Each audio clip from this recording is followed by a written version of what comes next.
Football then and now, a fun look at football nostalgia and the modern game intertwined. Join us.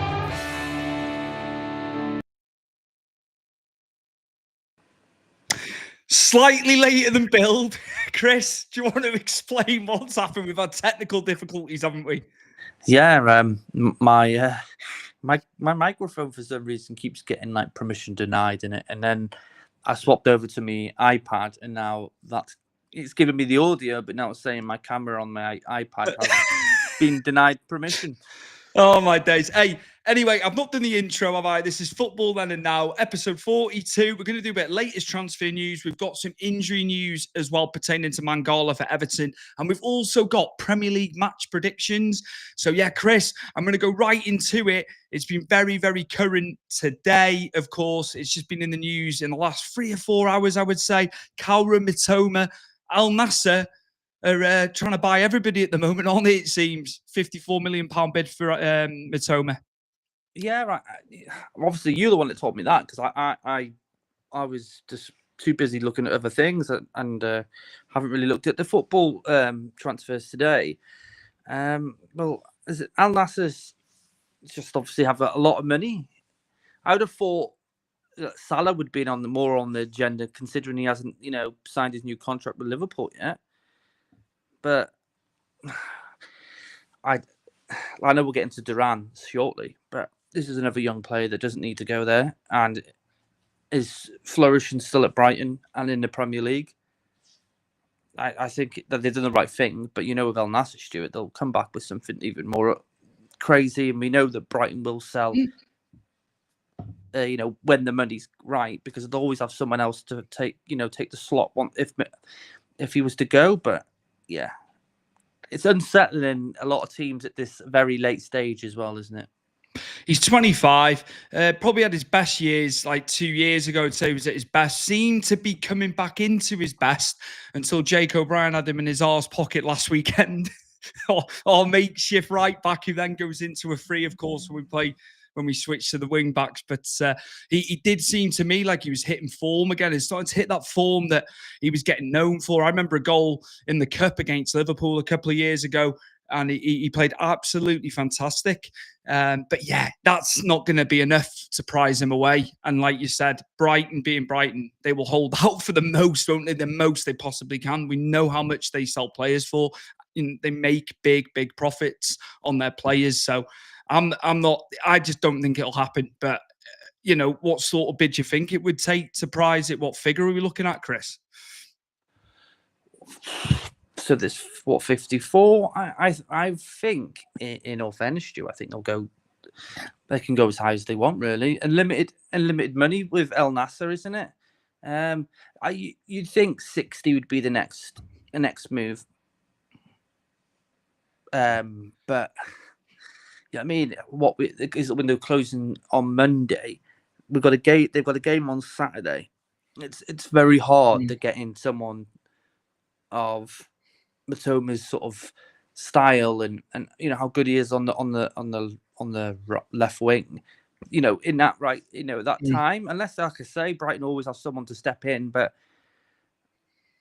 it's just like Duran. It's so late in the game. Everyone's going to know you've got more money, and everyone's going to want bigger bucks for their players, aren't they? Once they know, so it's a hard one, isn't it? I don't care about this money thing with these players. About this, they're earning enough as it is. But again, I'll get onto Duran a bit more because some of the pundits were talking about that last night. But you want to be playing in the best leagues in the world, and that is not the best league. It's just not the best league. No, but it's got the best money, Stuart. It has, and you've got to look at it. And I'm taking your point there, of course. I'm always take your point. You're setting up your family. We've said about this previously, haven't we, with the Saudi moves. You're setting up your family for generations and generations of family.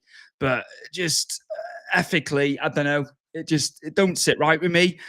And I'm going to go on to that with John Duran in a minute. I just want to close out on Mitoma with you. Just some final thoughts on it before we do move on to John Duran. Just some final thoughts on this. Do you see it happening, or do you think he will still be a Brighton player? I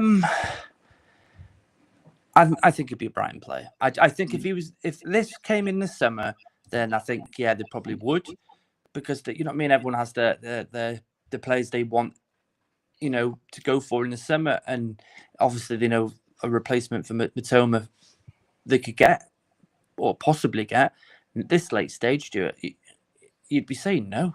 You'd be saying no, can't replace him. Too late in the window. Goodbye. Unless it's an absolute outrageous bid. So you're looking higher in, the same price, Duran's going possibly to Al Nassr for. But if you look to your left-hand side, mate, you might see me. Oh, yeah, I can on there, but I think there's going to be feedback.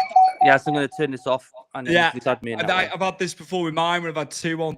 Unfortunately, of course, I want you to be on camera, mate, as well. But obviously, sound is the most. Just pull me in this way, and I'll just turn this off. Perfect. Are we all good? Yes. All right, he's back. He's here. Live and in living colour. He is here.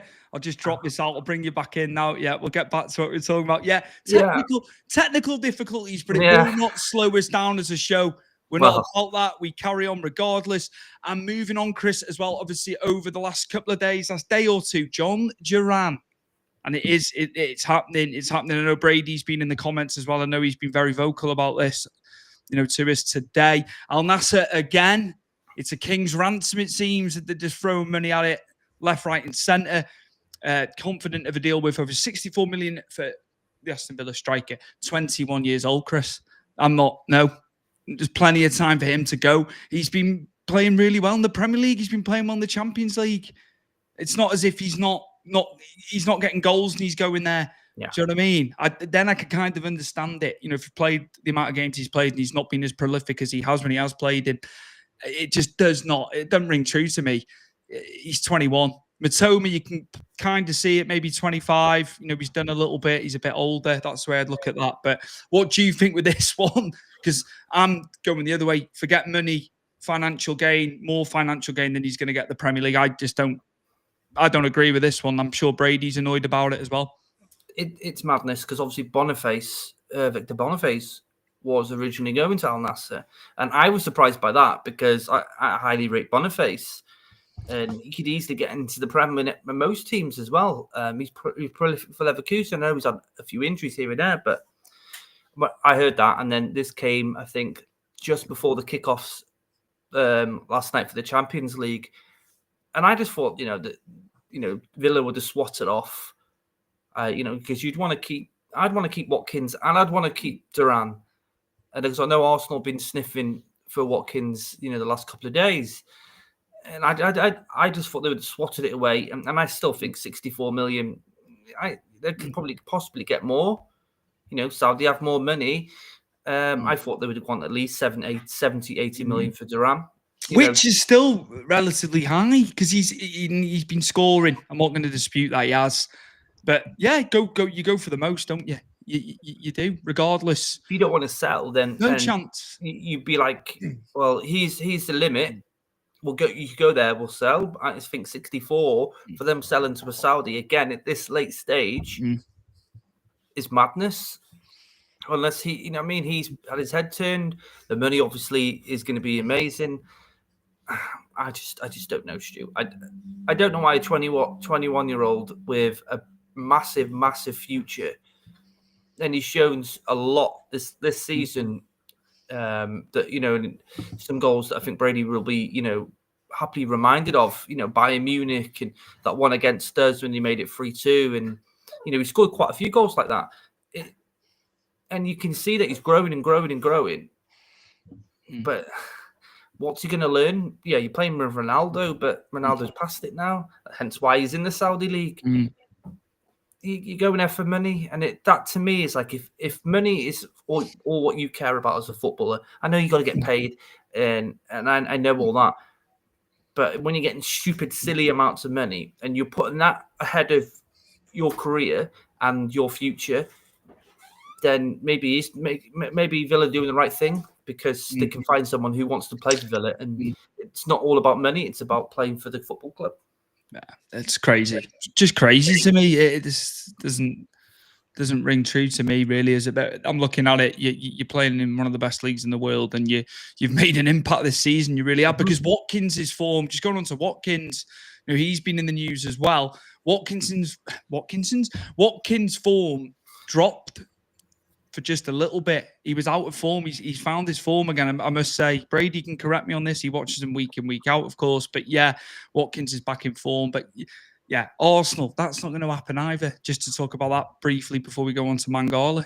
Came in too late, Arsenal. If they wanted Ollie Watkins, they should have done it and pulled the trigger earlier on the window. I don't know how many times we've mentioned Watkins and Arsenal, and we both said like it would be a perfect fit for Watkins. Didn't know he was an Arsenal fan until I saw it on Sky Sports this morning.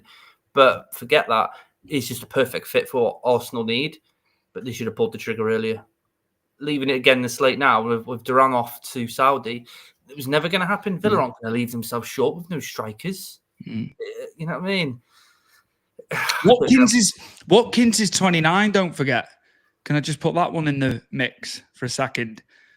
So, there's maybe 3-4 years, real good years in him, unless he can take it into 35, 36. But there's only the elite of the elite do that. We know. I can name him straight away. There's two straight away, but they're not doing it, in the top leagues per se, are they? They're not doing it in the elite leagues. Not anymore. Salah, depending where he goes, he will carry on because he's looked after himself. He'll play till he's 40 at the very least. Ollie Watkins, I just think great player. He'll score goals. They don't want to sell him, but I just think 29. He is 29. It's not as if you're getting him at 26, is it? If you're Arsenal. That's not a knock on Villa, because he's been fantastic at Villa. Yeah, I really like him, and he was really good for England. When Southgate decided to frigging well play him. Well, yeah, it's a hard one, isn't it? Arsenal probably prefer Sesko. Because that's a player that they've been looking at for the last 18 months and scouting him. But Leipzig aren't stupid hence why he signed a new contract with that gentleman's agreement to go this coming summer, because they know they'll get maximum profit from selling Sesko in the summer. And obviously they don't want to sell him now. I think they're out the Champions League now, aren't they, Leipzig? But still, it's still going to cost Arsenal, I think, more than they probably pay for Watkins. And I know 60 million's been touted, for him. I'd hold out for more, though. I think we said this, didn't we? Well, they're going to hold out for more just because of his cap for England and, prior to Villa, what he did at Brentford as well. Scored 19 goals and 13 assists last season. It shows you that Watkins doesn't just score goals. He assists a lot as well. And I think for a striker to get double digits in both, I think that they're really hard to find. I just don't think, at this point, Villa are going to give Watkins away. No chance. It just makes no sense for them. That would, me bringing his age into it is not a knock on what he's doing for Villa. I'm just saying if he goes to another team at that age, okay, before someone gets convoluted what I'm saying, Don't be doing that, I love him. I'd love him. We'd love him at Everton. He is a fantastic player. Before it gets dissected to the nines, what I'm saying. you have a thing with pissing people off you. I'm braced. I'll speak my mind. No, you do. Yeah. I know my stuff. It's not me being arrogant. I think if obviously forget Arsenal and Watkins, because that's definitely not going to happen. Duran to El Nasser seems to be the one that's happening, and I'm assuming Boniface isn't going to go now, and he'll go back to Leverkusen. He's probably gutted that 15 million a year isn't happening. I tell you what, though, Xabi Alonso plays Patrick Schick a lot, and Patrick Schick's been scoring. Not to say he's going, but you would have thought Boniface would play game in and game out. It doesn't necessarily play him every game, which is crazy. But he does like Patrick Schick. Patrick Schick scored the other day in the league.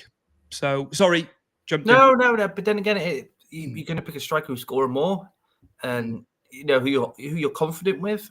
So, I don't see Al Nassr signing two strikers. So obviously, Boniface goes back. Duran's going there, leaves Villa with one striker. Then, so Villa now have to go find someone to fill the backup spot. Because you class Duran, as much as he's made a lot of impact this season, he's only started 4 games, I think, maximum. for Villa. So they're going to need someone then to fill that void. And then you're in a group full of people, or sorry, not people, clubs this window are pretty much all looking for a striker. Because that's It's crazy what this window is, isn't it? Everyone's looking for a striker. Absolutely, we are as well, but we can't. We've got to be careful what we're doing, of course. You now, yeah. It'd be beautiful to just say, right, that's it, that's what we're doing. But yeah, that's it. But yeah, it'd be interesting to see. Obviously, it runs till next Tuesday, so I think Saudi's window closes tomorrow. Right, at 9 o'clock. now it makes perfect sense. Yeah, it does make perfect sense. So I think it's Friday at 9 o'clock our time at night. Window closes. So Christ almighty. Hence why they're trying to obviously. Is it an ex-Everton owner running them clubs? Well, Farhad. Well, yeah, it seems to be. Then it's all last minute Harryitis. It's like Everton, which we hope under the new regime that won't happen. But hey ho, but they're signing a decent player. We never did. No, true. You can look at it like that as well. Absolutely. You wanted to say, obviously, in the news, breaking news in the last couple of hours or so, we knew it wasn't going to be good. Orel Mangala, who's been brilliant this season for us, he really has had a few iffy moments. All players do, of course. Suffered an ACL injury. I was fearing the worst. I'm sure you were after the game on the weekend. And he's out for the rest of the season, Chris. It is such a shame because I think like him and Garner, obviously they've had to learn together, haven't they? That's been the partnership because with Garner being out in the Igabun, has been obviously injured from August, maybe early September. So really, we've only had Mangala, Garner, and Dukes really that could play that role. And I think Mangala's bossed it, and he's had some really, really, really good games. And controlled that midfield, and he has got us moving forward, and he's taken the ball forward, which I didn't really see much when he played for Forest. I was dead impressed, and I thought like maybe if he carried on the rest of the season, that I would happily say that I'd want him permanent. But this injury sets us back, and I think whatever's going on in the boardroom, looking at who we wanted to get in this window, I know we wanted wingers. But obviously that's going to have to take a back foot, really, because I still think we need another midfielder. Still need someone similar to Mangala that can get hold of the ball. I'm not saying that Garner can't, because I think Garner's been excellent this season, and he's been a bit cheeky with some of his, his play, which you didn't really see with Garner. But going back to Mangala, we need someone like that. My problem is with Jimmy Garner is he's injury prone.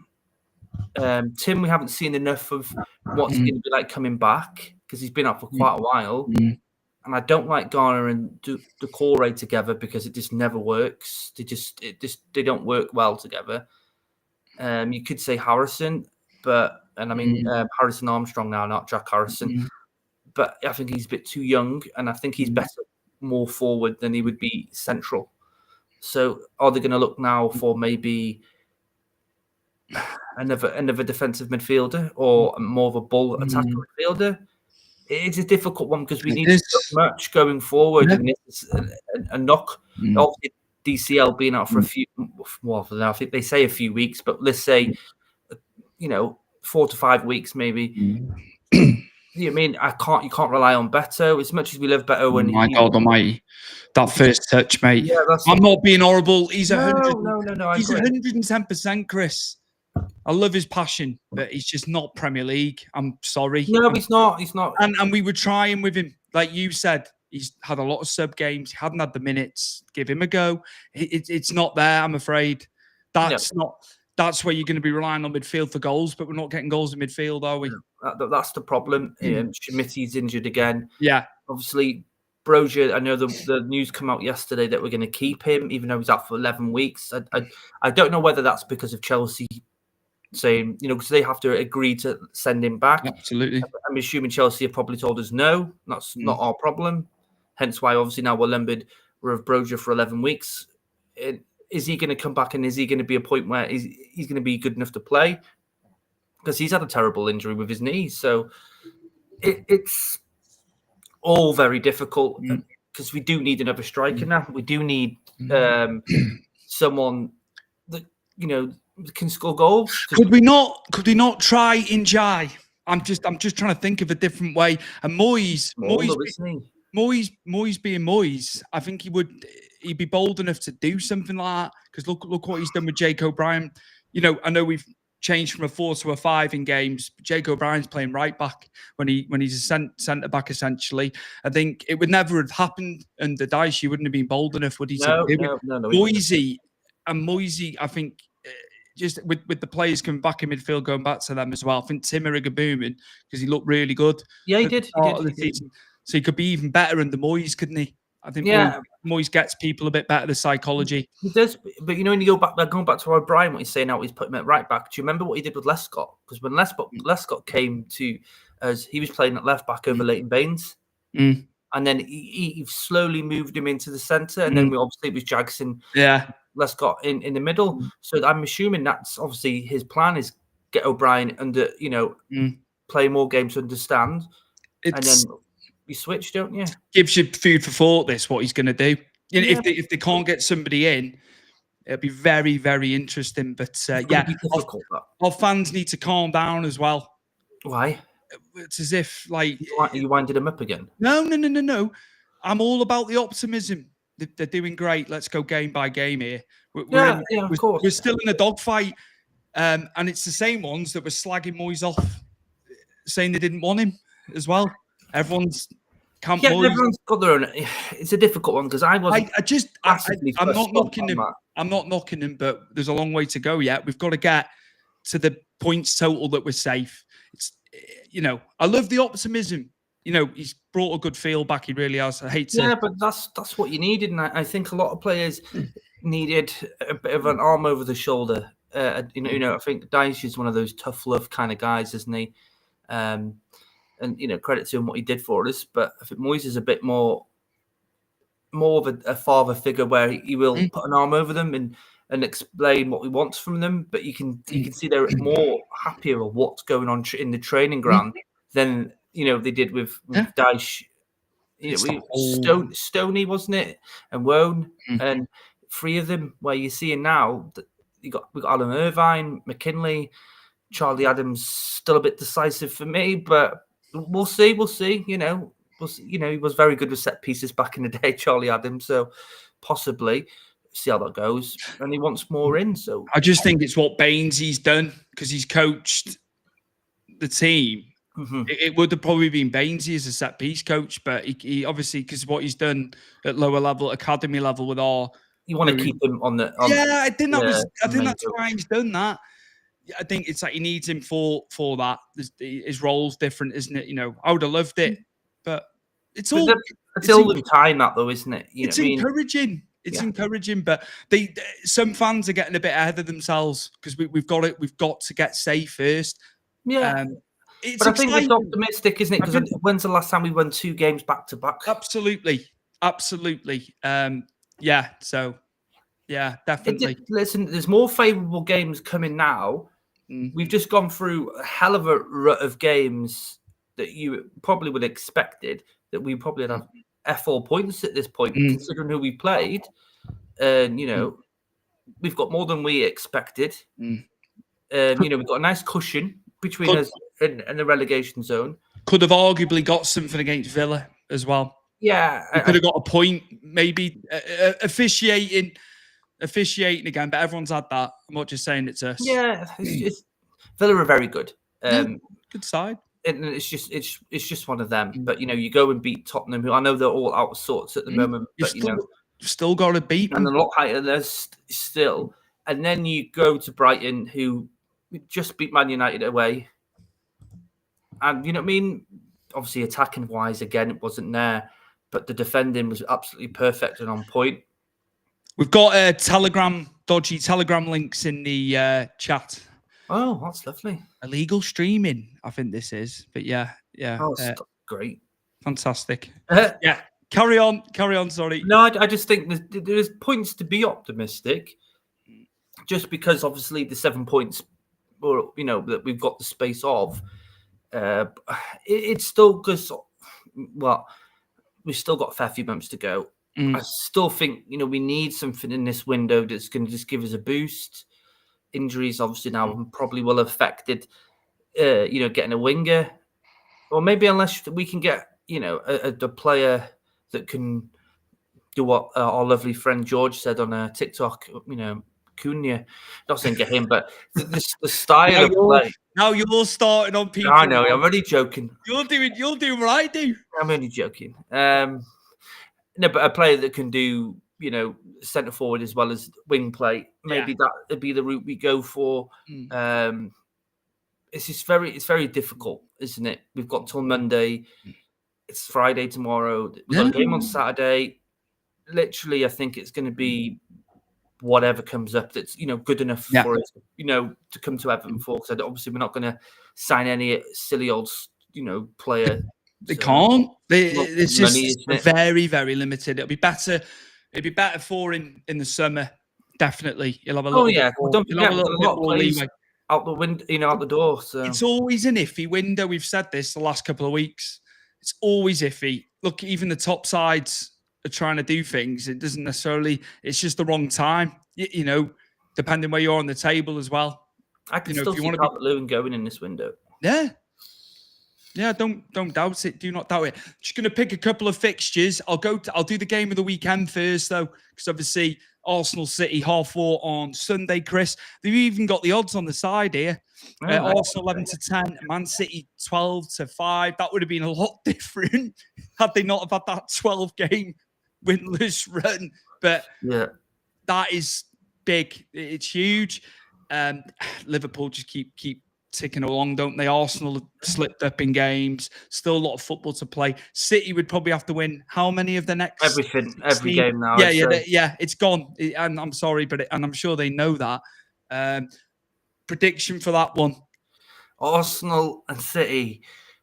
I'd say normally now, right, I'd struggle, but I'm going for an Arsenal win. Just because I still don't think there's still something wrong with City. And I just think Arsenal at home are really, really good. And they don't really lose at their place. You know what I mean? And they don't really drop points either. There's only been a few teams ourselves and I think a couple more. But I just think City, if you take them away from winning, obviously, in midweek or yesterday, they're still all over the place in the Prem. And Arsenal's not the team you want to play against when you're all over the place. When they played Club Brugge last night, Club Brugge were undefeated since October going into that game last night. And obviously City had to win to get into the playoff round, didn't they? Yeah. Otherwise they were out. So that on paper was tricky. Brugge got an early goal. Yeah, I did see that. Yeah, but I mean, they were undefeated since October. Let's have it right. That was a tricky one, but they've got into that playoff round now. But yeah, I'll go. I'm going to go for a Desmond. I'm going to go for a 2-2. You are always sitting on the fucking fence, you. I can't pick them. I can't pick between them. I think City have been winning games, haven't they? I also think Arsenal are in a far better position currently than Man City. I would probably say this would either be a draw or a City win. But the way City have been this season, it's obviously it's for them. It must be mental. To see them be on such a winless streak, losing games and against teams that you should never lose to. So it's been a really weird season. I would imagine you agree. Definitely. I think the other big one there that's shooting at me, I don't know about you, I think Bournemouth, Liverpool at 3:00 on Saturday. Bournemouth absolutely laying waste to Forest. But I will say for Forest in that first half, Kepa made saves in the second half. He was brilliant. He was absolutely brilliant. Forest could have been level pegging at half time. They lost the plot in the second half. Absolutely brilliant. It's your third string striker, Otaro up front. It was crazy. But Bournemouth ticking along, and nobody saw that coming because Forest have been brilliant, absolutely brilliant. Kluivert pulling the strings. But Kepa, I was very impressed with Kepa. He made some fantastic saves in that game. But what did you think of that before we predict? Well, it was mad, right? Because obviously I was watching a Brighton Everton game. A few of my mates were starting to come round, obviously, because we were going out later on. And they were keeping an eye on the score because obviously they were getting bored shitless of watching Everton Brighton because it wasn't exactly the best game in the world, was it? But they were kept saying the score, and then obviously when they said the final score, and I was astonished because obviously Forest have been on just a good run and have been fantastic in the league as well as Bournemouth have, and I was just surprised to see Bournemouth, run away with it. But you tip your hat, don't you? Because both Forest and Bournemouth have been fantastic this season, and it's probably why people love the Premier League, because these sort of things can happen where the teams that you don't expect start changing things up a bit. Especially at the top of the table. Bournemouth are good in that stadium as well. Like, it's only holds 10,000, 11,000, but yeah, it's always been tricky. Not just this season. Teams find it's a hard place to go. 7-2 for them, 4-6 Liverpool. Liverpool just keep rocking and rolling. This is a difficult one. They've drawn a few, but they've still only lost one. And I know they lost last night in the Champions League. First lost in the Champions League. He rested. But that was resting a lot of players. They've done all the hard work, hadn't they? Yeah. I mean, they were 100% record before that, so it was irrelevant. Arrested Salah. That's what the whole. I think for Slot now is obviously he ticked off the group stage of the league stage. Sorry, of the Champions League. Obviously, you saw by his selection yesterday. The focus is the Premier League at the moment, because it has to be, hasn't it? You got to maintain what they keep going. You got to keep the wagon keep moving on, and obviously Bournemouth as well has been just up there in form with Liverpool. He obviously identifies it's going to be a really hard game playing away against them. You can only see this being a 1-0 either way, for me personally. Do you not see goals galore? No. Not at all. No. I think it's going to be open. I think it's going to be open season, mate. I've just got a funny feeling. I just think... Because Bournemouth are very expressive as well. Yeah, I agree. They will not park the bus, especially not there. Maybe at Anfield, you'd set up differently, wouldn't you? I think there's going to be goals. I really do. I really do. But I think just Liverpool 3-2. I'm probably going for a Liverpool nick it 1-0. Yeah. There's no bash on Bournemouth or Liverpool itself. It's that tight of a game. Sometimes those sort of games you cancel each other out because there is pressure there. So Liverpool got to keep going, because obviously they're worried about Man City, because it's happened to them before. I'm not saying it will this season. I think City have completely marked themselves out. Lost too many games. Well, that's it. Arsenal have lost enough points by drawing as well. Yeah.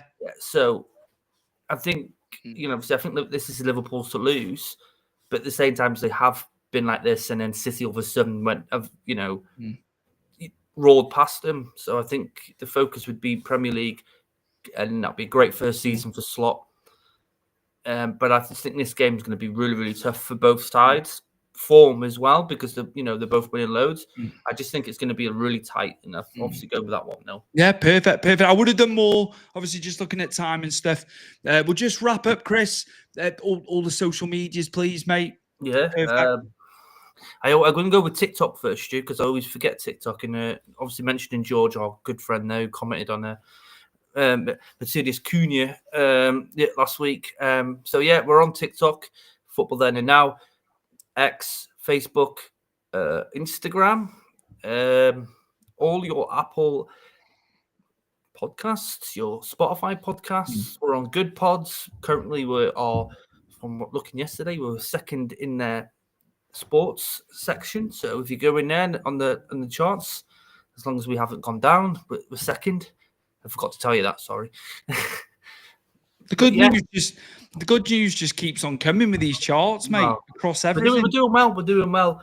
But yeah, we're on every social media you are on. We are there, especially with your audio. We are everywhere on them as well. So if you use Spotify, Apple, I don't know the other ones, but we're there anyway. So walking your dog, driving in your car, working, we're there. Just click and go. Definitely. And yeah, brilliant, absolutely brilliant. Would have covered more. Just obviously we're lengthy with the transfers because that's big news at the moment, isn't it? But yeah, fantastic games over the weekend. Don't get me wrong. That's not as being favoritism. It was just the ones that jumped out. They're the two definitely that are. You got Newcastle, Fulham in that list. That'll be a good game. But yeah, absolutely. This has been episode 42, Chris. And we'll see you very, very soon for episode 43 of Football Then and Now. Hopefully a bit of nostalgia. Also, this day in football history will return, won't it? Yeah, I'm going to jump in here before you go. I went through it, and like I said to you, the only big one, I wouldn't even call it a big one, but the only one that really stood out of all of them was this time. I can't remember what season it was, but Kevin Nolan's having Newcastle, and I just thought, no, it's just like we've had such a good role, and I just don't see that being something that stands out really. No. Good luck to Kevin Nolan though, because he's managing Northampton Town. He's coached. Obviously, I think he would have come with Moyes, but you know what I mean. He would have been on the coaching staff of Moyes, no question. I can stand for that. It's like Sammy Lee. He's took the leap. So he's at Northampton Town now. Well, good luck to him. He's still a cop-out prick, but yeah, good luck to him. I just thought before we go, but yeah, Chris has had so much from 90 years, 100 years ago. Yeah, we have, yeah. And it'll come back. Of course, it'll come back because I love hearing it every week as well. It's just certain days. It's obviously certain days are just a lull, aren't they, in the world of football? So you're not always going to get the good ones. If it don't cut the mustard with you, it ain't getting out. I'm not. I don't give a shit about Kevin Nolan anyway. So. And on that note, we will see you very, very soon for episode 43 of Football Then and Now. And yeah, just get involved, please. Give us some topics, nostalgic topics of football. We love talking about Le Tournoi. Chris brought that in last week. Fantastic. We spoke briefly about the Umbro Cup in '95. Yeah. It's just so much, isn't there? There's loads. And I totally agree with you. Anybody who watches us, listens to us, throw us a message, throw us something that you want us to sort of bring up and talk about. Happily do that. It just takes a message. It doesn't take long. Yeah, that's it. And we're about what everyone wants to talk about and opinion. Although it causes conflict. Wow. That's just how it is. But yeah, thank you very much, everybody. And yeah, as I say, be back for 43 very, very soon, episode 43. And Chris, thank you very much as always. Thank you, hopefully an Everton win. Yeah, I can't see a lose. Hopefully, I've just fucking ruined it for us now, haven't I? This weekend. No, you haven't. But yeah, hopefully so, mate. Keep the 3 games on the road would be fantastic, and that again away from the relegation zone. So yeah, perfectly put. Perfect end to the episode, and we'll see you very, very soon. And thank you very much, guys. Take care.